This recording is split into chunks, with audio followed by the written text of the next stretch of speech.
Hi, I'm Dr. Dennis Durbin, and I'm a pediatric emergency physician, and I also co-direct the Center for Injury Research and Prevention at the Children's Hospital of Philadelphia, where we've spent nearly 15 years studying how best to protect children in car crashes.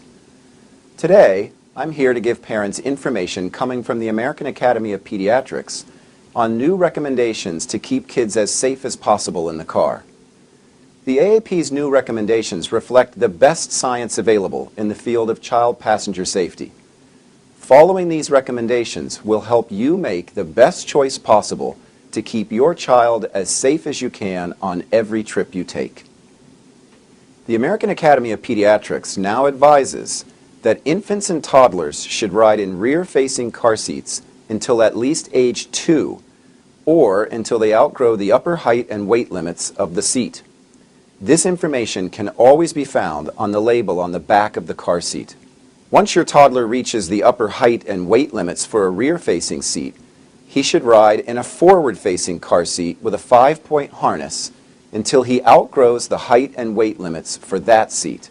Older children should ride in a belt positioning booster seat after outgrowing the forward-facing car seat limits, and should remain in a booster seat until they are 4 feet 9 inches tall, which for most kids is usually between 8 and 12 years old.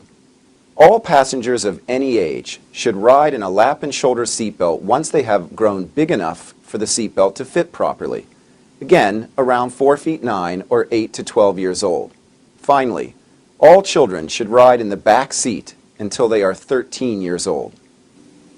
The main change parents will notice in the new recommendations is that most children should remain in a rear-facing car safety seat until they are 2 years old. A rear-facing car seat does a better job of supporting the head, neck, and spine of infants and toddlers in a crash because it distributes the force of the collision over the entire body. For larger children, a forward-facing seat with a harness is safer than a booster, and a belt-positioning booster seat provides better protection than a seatbelt alone until the seatbelt fits correctly. Parents often look forward to transitioning their children from one car seat stage to the next. But these transitions should generally be delayed for as long as possible until the child fully outgrows the car seat that they're using at each stage. There are a few common questions parents ask when they hear the updates. One is, when should I turn the car seat to face forward if my child is small or large for his or her age? The age 2 recommendation is not a deadline, but rather a guideline to help parents decide when to make the transition.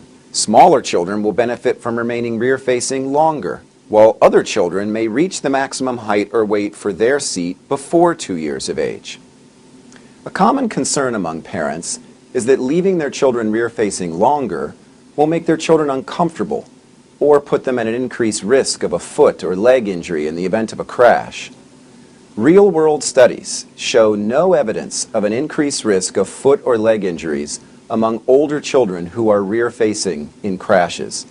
In fact, rear-facing children are as much as 5 times safer than forward-facing children when involved in crashes. Also, one of the added benefits of rear-facing is that children can fall asleep in a semi-reclined position.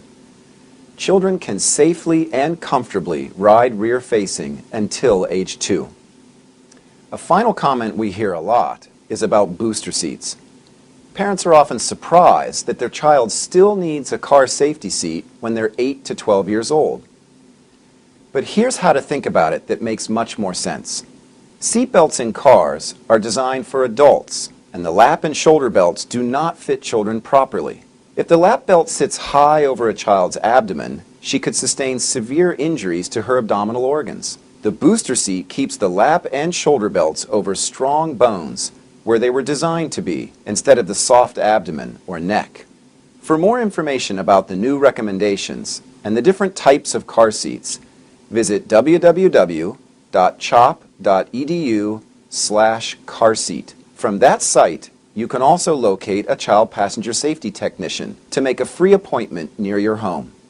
Thank you for watching, and I hope you find this information helpful in keeping your children as safe as possible on every trip you take.